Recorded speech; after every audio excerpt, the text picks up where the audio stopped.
नमस्कार, Indian news में आपका स्वागत है। मैं हूं प्रीति विश्वास। आइए जानते हैं आज का दिन आपके लिए कैसा होगा।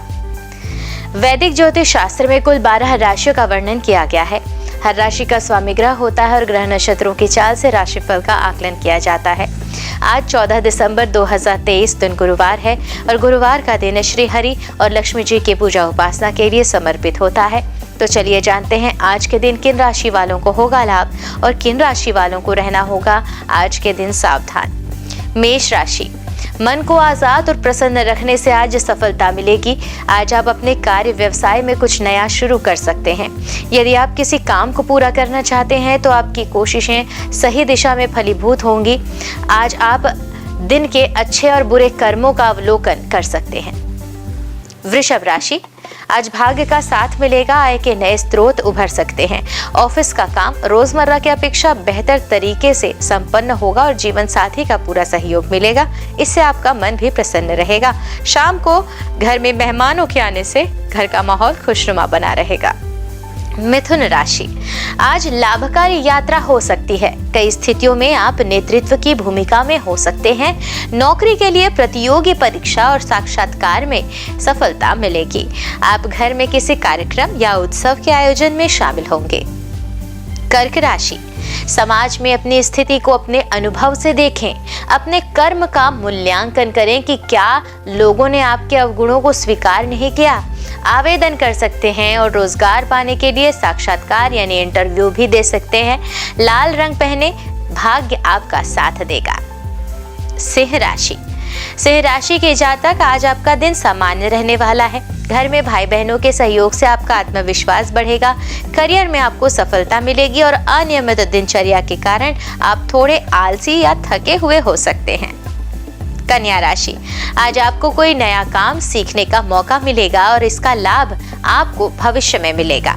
अपने व्यक्तित्व और दिखावे में निखार लाने की कोशिश संतोषजनक साबित होगी और यदि आप किसी शैक्षिक प्रतियोगिता में भाग ले रहे हैं तो भाग्य और आपकी मेहनत दोनों साथ देंगे। तुला राशि, आज आप अपने ज्ञान को और समृद्ध करते रहेंगे। व्यापारिक साझेदारों और सहयोगियों के प्रति पूरा सम्मान रखें। जीवन की समीक्षा करें कि वह अनुकूल दिशा में है या प्रतिकूल दिशा में। आज आप वित्त में निवेश कर सकते हैं और सामान खरीद और बेच सकते हैं और यात्रा के भी संकेत मिल रहे हैं। वृश्चिक राशि, वृश्चिक राशि के जातक आज आपको तनाव से मुक्ति मिल सकती है। आप काफी राहत महसूस करेंगे। लोगों का सहयोग आपको मिलता रहेगा और आपकी यात्रा लाभकारी होगी। परिजनों के साथ खुशी के पल बिता सकते हैं। प्रेम संबंधों में मजबूती आएगी। धनु राशि, धनु राशि के जातक आज व्यापार में कोई जोखिम लेने से बचना है। लोगों को पैसा उधार दिया है तो उससे भी बचे रहें। पुराना भुगतान वापस मिलने के आसार हैं और प्रतिद्वंदी जो है वो आपकी प्रतिस्पर्धा कुछ करके भी आपका कुछ बिगाड़ नहीं पाएंगे। आप अच्छे स्वास्थ्य का आनंद लेंगे और भावनात्मक रूप से असुरक्षित महसूस कर सकते हैं। मकर राशि, मकर राशि के जातक अपने अंदर के विश्वास को आपको बनाए रखना है। बुध के जो नक्षत्र हैं वो आपके पक्ष में, इसलिए आप जो भी ठान लें उसे पूरा कर सकते हैं क्योंकि वह आपके नियंत्रण में रहेगा। शिक्षा और ज्ञान के क्षेत्र में अगर बात की जाए तो आज आप अच्छा प्रदर्शन करेंगे, इसलिए बेहतर होगा कि आज आप अपना मन कविता और लेख लिखने में लगाएं। कुंभ राशि, कुंभ राशि के जातक आज आपको कोई महत्वपूर्ण समाचार प्राप्त होगा। कोर्ट कचहरी के मामलों में भी विजय प्राप्त होगी और आपके मान सम्मान में वृद्धि होगी। कारोबार में तरक्की होगी। सामाजिक क्षेत्र में भी आपकी प्रशंसा होती दिख रही है और किसी महिला मित्र का सहयोग प्राप्त होता दिख रहा है। चलिए बात करें मीन राशि वालों की। तो मीन राशि के जातक आज आपको उदार और स्नेहिल प्रेम का उपहार मिल सकता है। व्यवसायिक संदर्भ में नए व्यापारिक संबंधों और सौदों को अंतिम रूप देने के लिए यह एक अच्छा दिन है। घर में प्रसन्नता का वातावरण रहेगा। कई दिनों तक जो बकाया है वह वसूली आज हो सकती है। ज्योतिष शास्त्र की एक शाखा अंक शास्त्र के जरिए बिना जन्म कुंडली के भी भूत भविष्य वर्तमान जाना जा सकता है। गणित के अंकों से आप जान सकते हैं कि आपका आने वाला समय कैसा होगा, आपका जीवन कैसा होगा, किससे आपकी मित्रता होगी, किस व्यक्ति से आपकी शत्रुता।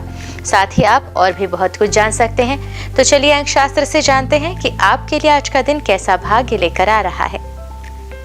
मूलांक 1, मूलांक 1 के जातक सूर्यदेव की प्रतिनिधित्व में व्यापार में आज नया निवेश करने से बचे, अन्यथा नुकसान होने की संभावना है। विद्यार्थियों को किसी भी प्रकार के विवादों में शामिल होने से भी बचना चाहिए। आज जीवन साथी को स्वास्थ्य संबंधी परेशानी हो सकती है। उपाय करें, लाल रंग के फूल शिवलिंग पर अर्पित करें। मूलांक 2 के जातक आज पारिवारिक जिम्मेदारियों में वृद्धि होगी।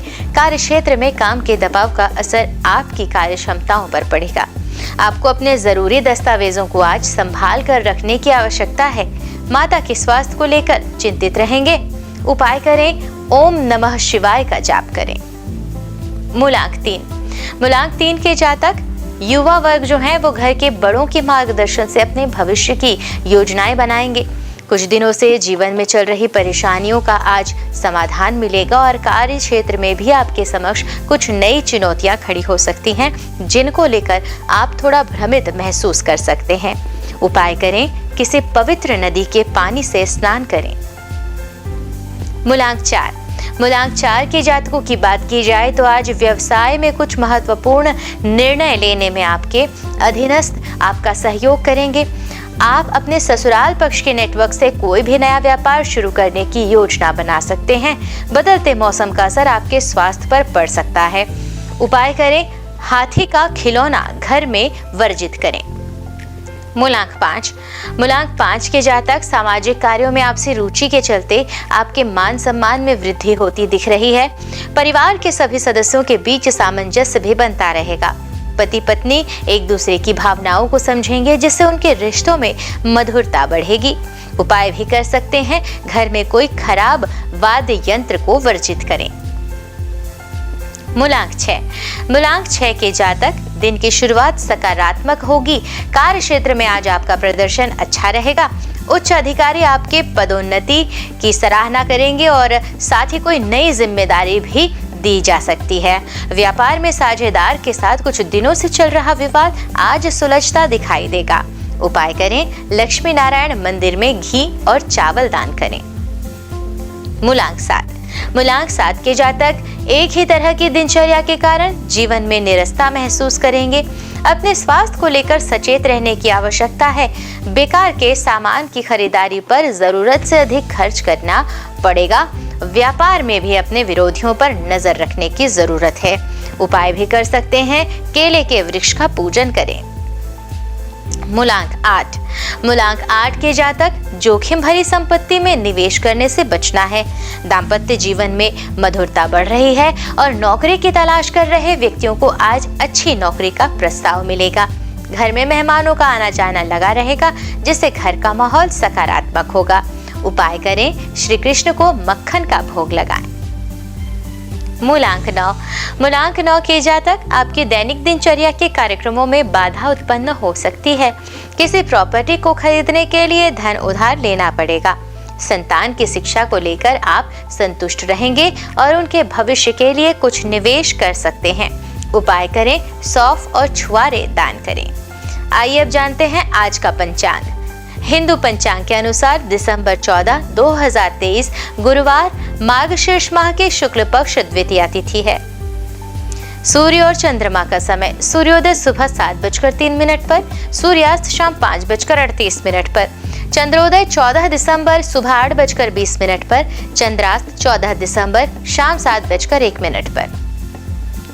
तिथि शुक्ल पक्ष द्वितीया 14 दिसंबर रात 3:09 से 15 दिसंबर रात 12:56 तक। शुक्ल पक्ष तृतीया 15 दिसंबर रात 12:56 से 15 दिसंबर रात 10:30 तक।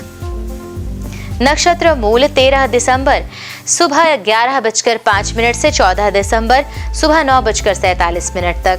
पूर्वाषाढ़ा 14 दिसंबर 9:47 सुबह से 15 दिसंबर सुबह 8:10 तक। करण बालव 14 दिसंबर रात 3:09 से 14 दिसंबर दोपहर 2:05 तक। कौलव 14 दिसंबर दोपहर 2:05 से 15 दिसंबर रात 12:56 तक। तैतिल 15 दिसंबर रात 12:56 से 15 दिसंबर सुबह 11:44 तक।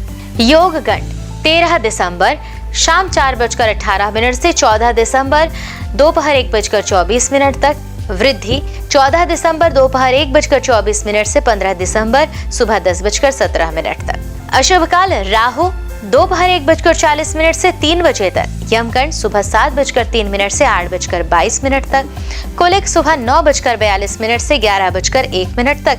दुर्मुहूर्त सुबह 10:35 से 11:17 तक और दोपहर 2:49 से 3:31 तक।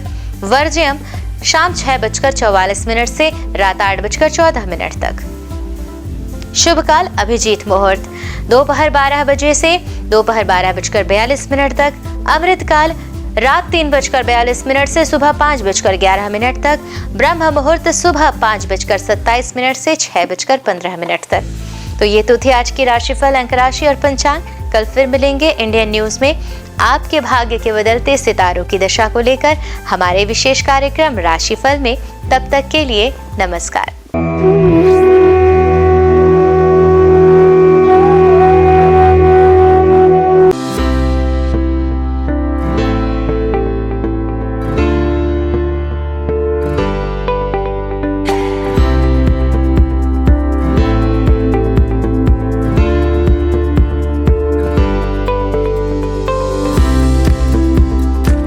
गुरु ब्रह्मा गुरु विष्णु गुरुदेवो महेश्वरा गुरु साक्षात परम ब्रह्मा तस्मै श्री गुरुवे नमः। नमस्कार, मैं दीपांजलि, इंडियन न्यूज में आप सभी का स्वागत है। गुरुवार का दिन देवताओं के गुरु श्री हरि विष्णु को अर्पित है। भगवान विष्णु बुद्धि और शिक्षा का कारक माने जाते हैं। गुरुवार का दिन हरि विष्णु की पूजा करने से धन, विद्या, मान सम्मान, प्रतिष्ठा और कई अन्य महत्वाकांक्षी फल की प्राप्ति होती है। गुरुवार का व्रत बड़ा ही फलदायी माना जाता है। इस दिन भगवान विष्णु की पूजा अर्चना और व्रत रखने से भगवान प्रसन्न होते हैं और भक्तों पर कृपा बरसाते हैं। गुरुवार के दिन व्रत रखने और कथा सुनने से घर परिवार में सुख समृद्धि बनी रहती है। गुरुवार के दिन सुबह जल्दी उठकर स्नान करें। इसके बाद पूजा घर या केले के पेड़ के नीचे भगवान श्री हरि विष्णु की प्रतिमा या फोटो रखकर उन्हें प्रणाम करें। कोई नया छोटा सा पीला वस्त्र भगवान को अर्पित करें। भगवान विष्णु का तिलक गुरुवार के दिन केसर से करें। बृहस्पति देव को पीला रंग अत्यंत प्रिय है। गुरुवार के दिन पीला चावल, पीली मिठाई या भोग लगाना शुभ होता है। हाथ में चावल और पवित्र जल लेकर व्रत का संकल्प लें। एक लोटे में पानी और हल्दी डालकर पूजा के स्थान पर रखें। भगवान को गुड़ और धूली चने की दाल का भोग लगाएं। भगवान को प्रणाम करें और हल्दी वाले पानी को केला या किसी अन्य पेड़ के जड़ों पर डाल दें। अगर आप पहली बार गुरुवार का व्रत रखने जा रहे हैं तो आप उस गुरुवार का चयन करें जिस दिन पुष्य नक्षत्र हो। अगर ये संभव न हो पाए तो किसी भी मास के शुक्ल पक्ष के पहले गुरुवार इस व्रत की शुरुआत कर सकते हैं। आपको बता दें कि अगर आप व्रत प्रारंभ करने जा रहे हैं तो इस दौरान पौष माह न हो। गुरुवार को पीले वस्त्र पहनना शुभ होता है। आइए जानते हैं श्री हरि विष्णु की प्रसिद्ध मंदिरों के बारे में। बद्रीनाथ धाम उत्तराखंड में हिंदू धर्म के 4 धामों में से एक बद्रीनाथ मंदिर है जो भगवान विष्णु का सबसे प्राचीन मंदिर है। बद्रीनाथ मंदिर उत्तराखंड के चमोली में स्थित है। माना जाता है कि बद्रीनाथ मंदिर का निर्माण 7वीं 9वीं सदी में हुआ था। यहाँ भगवान विष्णु की 1 मीटर लंबी शालिग्राम की मूर्ति स्थापित है। मान्यता है कि यह प्रतिमा स्वयं प्रकट हुई। जगन्नाथ मंदिर जो है ओडिशा में। ओडिशा के पुरी जिले में जगन्नाथ मंदिर है। यह मंदिर भगवान विष्णु के अवतार श्री कृष्ण को समर्पित है। जगन्नाथ मंदिर पूरे हिंदुओं के 4 धामों में से एक है। मंदिर के ऊपर लहराने वाला झंडा उल्टी दिशा में लहराता है। मान्यता है कि इस मंदिर के ऊपर से कोई पक्षी तक नहीं उड़ता। हर साल भव्य जगन्नाथ रथ निकाली जाती है जिसमें श्री कृष्ण अपने बड़े भाई बलराम और बहन सुभद्रा के साथ होते हैं। इस रथ यात्रा में दुनिया भर से लाखों श्रद्धालु शामिल होते हैं। द्वारकाधीश मंदिर गुजरात। भगवान विष्णु के सबसे बड़े मंदिरों में गुजरात का द्वारकाधीश मंदिर है। यह विष्णु मंदिर जी के अवतार श्री कृष्ण को समर्पित है। मथुरा छोड़कर कृष्ण द्वारका पहुँचे और अपना साम्राज्य स्थापित किया। यहाँ उन्हें द्वारकाधीश के नाम से पुकारा जाने लगा। यह हिंदू धर्म के सबसे प्राचीन और भव्य मंदिरों में शामिल है जिसका इतिहास 2000 साल से भी अधिक पुराना है। रंगनाथ स्वामी मंदिर जो है तमिलनाडु में। दक्षिण भारत के तमिलनाडु में श्रीहरि का भव्य मंदिर है। तमिलनाडु के तिरुचिरापल्ली शहर के श्रीरंगम में स्थित रंगनाथ स्वामी मंदिर भगवान विष्णु को समर्पित है। इस मंदिर में श्री हरि विष्णु शेषनाग शैया पर विराजे हुए हैं। इस मंदिर का परिसर भारत के सबसे बड़े मंदिरों में शामिल है। वेंकटेश्वर, यह भगवान विष्णु के सबसे पुराने और प्रसिद्ध मंदिरों में से एक है। वेंकटेश्वर मंदिर तिरुपति के पास तिरुमाला पहाड़ी पर है। हर साल अनगिनत लोग यहाँ आकर भगवान वेंकटेश का आशीर्वाद और दर्शन पाते हैं। विट्ठल रुक्मिणी, यह वैष्णव मंदिर महाराष्ट्र के पंढरपुर में है। विट्ठल रुक्मिणी भगवान विष्णु के विठोबा को समर्पित है। यहाँ श्री हरि और उनकी पत्नी रुक्मिणी विराजमान है। सिंहाचलम मंदिर, यह मंदिर विशाखापट्टनम के पास है। सिंहाचलम में भगवान विष्णु के नरसिंह अवतार की पूजा की जाती है। कनक भवन, अयोध्या के राम मंदिर को कनक भवन के नाम से भी जाना जाता है। यहाँ श्री हरि के राम अवतार को पूजा जाता है। इस मंदिर में रामनवमी का उत्सव बड़े हर्ष के साथ मनाया जाता है। माना जाता है कि कनक भवन में श्री राम ने कौशल्या के गर्भ से जन्म लिया था। द्वापर युग में जब भगवान विष्णु श्री कृष्ण के रूप में अवतरित हुए थे तो उन्होंने अपने उपदेशों और लीलाओं से संपूर्ण मानव जाति को उचित और अनुचित का बोध कराया था। और इसी कड़ी में उन्होंने कुरुक्षेत्र के मैदान में महाभारत युद्ध के दौरान गीता उपदेश भी दिया था, जिसमें उन्होंने समस्त मानव जाति को धर्म और कर्म का ज्ञान दिया था। ज्ञान और उपदेश के अलावा श्री हरि विष्णु के पास कुछ प्रलयंकारी अस्त्र भी थे। तो आइए जानते हैं श्री हरि विष्णु 5 सबसे शक्तिशाली अस्त्र के विषय के बारे में। पहला, कौमोदकी गदा। कौमोदकी गदा को श्री विष्णु की शक्तियों का स्रोत माना जाता है। इस गदा को भगवान विष्णु अपने बाएं हाथ में धारण करते हैं। विष्णु जी की ध्यानावस्था में कौमोदकी ज्ञान, बुद्धि एवं समय की शक्ति को प्रदर्शित करता है। विष्णु पुराण में गदा को ज्ञान की शक्ति बताया गया है। इसके अतिरिक्त यह गदा अहम और अहंकार की प्रवृत्ति को भी प्रदर्शित करता है। विष्णु धर्मोच्चर पुराण में कौमोदकी भगवान विष्णु की पत्नी तथा समृद्धि एवं बुद्धि की देवी लक्ष्मी को दर्शाता है। वहीं कृष्णोपनिषद के अनुसार यह गदा माँ काली अर्थात समय की शक्ति को दर्शाता है। यह गदा महाभारत काल में भगवान कृष्ण को वरुण देव से प्राप्त हुई थी। यह भयंकर गर्जना उत्पन्न करके शक्तिशाली असुरों और राक्षसों का विनाश करने में सक्षम थी। दूसरा शक्तिशाली अस्त्र, नारायणास्त्र। यदि नारायणास्त्र का एक बार प्रयोग कर दिया जाए तो संपूर्ण सृष्टि में कोई भी शक्ति इसे रोकने में सक्षम नहीं। शत्रु यदि कहीं छुप भी जाए तो भी यह अस्त्र उसे ढूंढकर उसका वध कर देता था। इस अस्त्र को केवल उसके सामने खुद को समर्पण करके ही रोका जा सकता था। इसका निर्माण सतयुग में स्वयं भगवान नारायण द्वारा किया गया था। महाभारत काल में इस अस्त्र का ज्ञान भगवान विष्णु के रूप में भगवान कृष्ण, गुरु द्रोणाचार्य और उनके पुत्र अश्वत्थामा को था। सुदर्शन चक्र। सुदर्शन चक्र भगवान विष्णु का सबसे प्रिय अस्त्र माना जाता है। यह चक्र 12 अरों, 2 युगों और 6 नाभियों से युक्त था। यह अत्यंत गतिशील और बड़े से बड़े अस्त्रों का नाश करने वाला था। इसके अरों में देवता, सभी राशियां, अग्नि, ऋतु, सोम, वरुण, मृत्यु, इंद्र, प्रजापति, हनुमान, तप, धन्वंतरी और चैत्र माह से फाल्गुन माह तक सभी 12 मास प्रतिष्ठित थे। सुदर्शन चक्र को उंगली से घुमाने पर यह वायु के प्रवाह के साथ मिलकर अग्नि प्रज्वलित कर शत्रु को भस्म कर सकता है। चांदी से निर्मित यह दिखने में बहुत आकर्षण और तुरंत संचालित होने वाला विध्वंसक अस्त्र है। आइए अब जानते हैं श्री हरि विष्णु के कुछ विशेष अवतारों के नाम। मत्स्य अवतार, कूर्म अवतार, वराह अवतार, भगवान नरसिंह। वामन अवतार, श्री राम अवतार। श्री कृष्ण अवतार, परशुराम अवतार, बुद्ध अवतार, कल्कि अवतार। भगवान को उनके प्रिय फूल चढ़ाने से वे जल्द प्रसन्न हो जाते हैं। भगवान को फूल अर्पित करते समय भी कुछ नियमों का ध्यान रखना चाहिए। आइए जानते हैं भगवान विष्णु को कौन से फूल अर्पित करने से क्या फल प्राप्त होता है। कदम्ब के फूल। धार्मिक ग्रंथों के अनुसार भगवान विष्णु को कदम्ब के फूल सबसे प्रिय है। श्री हरि को कदम्ब के पुष्प अर्पित करने से वे जल्दी प्रसन्न हो जाते हैं। भगवान का पूजन इन पुष्पों से करने पर व्यक्ति को मृत्यु के बाद यमराज के कष्टों का सामना नहीं करना पड़ता।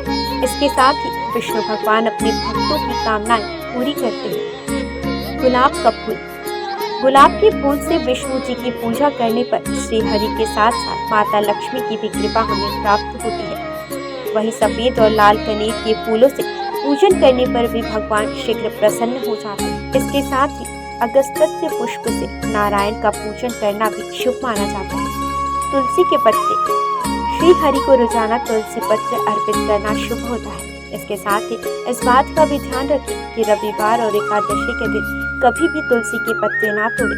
इसके अलावा एकादशी के दिन शमी पत्र से पूजन करने पर यमराज के भयानक मार्ग को सुगमता से पार कर लेते हैं। पीले और लाल कमल के पुष्पों से भगवान विष्णु जी की पूजा करने से श्वेत दीप में स्थान मिलता है। चंपक पुष्प से विष्णु जी की पूजा करने वाले लोगों को जीवन मृत्यु के चक्र से मुक्ति दिलाता है। पौराणिक कथा के अनुसार तुलसी भी भगवान विष्णु को लक्ष्मी के समान ही प्रिय है और इसलिए उसे विष्णु प्रिया के रूप में मान्यता प्राप्त है। विष्णु का निवास क्षीर सागर है। श्री हरि विष्णु के 108 नामों का जाप करना शुभ होता है। इनके जाप से आपके जीवन की समस्याएं दूर होने लगती हैं। रोजाना नामों के जाप से आपके जीवन में सुख शांति बनी रहेगी। इसके साथ ही आपके परिवार में धन की कमी नहीं होगी। आइए जानते हैं 108 नामों में से कुछ विशेष नामों को और उनके अर्थ। नारायण अर्थात ईश्वर अर्थात परमात्मा। विष्णु हर जगह विराजमान करने वाला। वशटकार यज्ञ से प्रसन्न होने वाला। भूत भव्य भवत प्रभु अर्थात भूत वर्तमान और भविष्य के स्वामी। भूतकृत सभी प्राणियों के रचयिता। भूतभृत सभी प्राणियों का पोषण करने वाले। भाव अर्थात संपूर्ण अस्तित्व वाले। भूतात्मा अर्थात ब्रह्मांड के सभी प्राणियों की आत्मा में वास करने वाले। भूत भावन अर्थात ब्रह्मांड के सभी प्राणियों का पोषण करने वाले। हुतात्मा शुद्ध छवि वाले प्रभु परमात्मा। श्रेष्ठ आत्मा अव्यय अर्थात हमेशा एक रहने वाले। पुरुष हर जन्म में वास करने वाले। साक्षी अर्थात ब्रह्मांड की सभी घटनाओं के साक्षी। क्षेत्रज्ञ अर्थात क्षेत्र के ज्ञाता। गरुड़ ध्वज गरुड़ पर सवार होने वाले। योग श्रेष्ठ योगी। योगा पिंडा नेता अर्थात सभी योगियों का स्वामी। प्रधान पुरुष ईश्वर अर्थात प्रकृति और प्राणियों के भगवान। श्रीमान अर्थात देवी लक्ष्मी के साथ रहने वाले। केशव अर्थात सुंदर बाल वाले। पुरुषोत्तम श्रेष्ठ पुरुष। सर्व अर्थात संपूर्ण या जिसमें सब चीजें समाहित हो। शर्व बाण में सब कुछ नाश करने वाले। शिव अर्थात सदैव शुद्ध रहने वाले। स्थाणु अर्थात स्थिर रहने वाले। हुतादि सभी को जीवन देने वाले। निधिर्व्यय अर्थात अमूल्य धन के समान। संभव सभी घटनाओं में स्वामी। भावन भक्तों को सब कुछ देने वाले। भर्ता संपूर्ण ब्रह्मांड के संचालक। प्रभव सभी चीजों में उपस्थित होने वाले। प्रभु सर्वशक्तिमान प्रभु ईश्वर पूरे ब्रह्मांड पर अधिपति। स्वयंभू स्वयं प्रकट होने वाले। शंभु खुशियां देने वाले। जगन्नाथ अर्थात जग के नाथ। पुष्कराज अर्थात कमल जैसे नयन वाले। आज बस इतना ही। कल हम आपसे फिर मिलेंगे सप्ताह के 7 दिन पूजे जाने वाले देवी देवताओं की पूजा विधि के साथ। देखते रहिए इंडियन न्यूज़।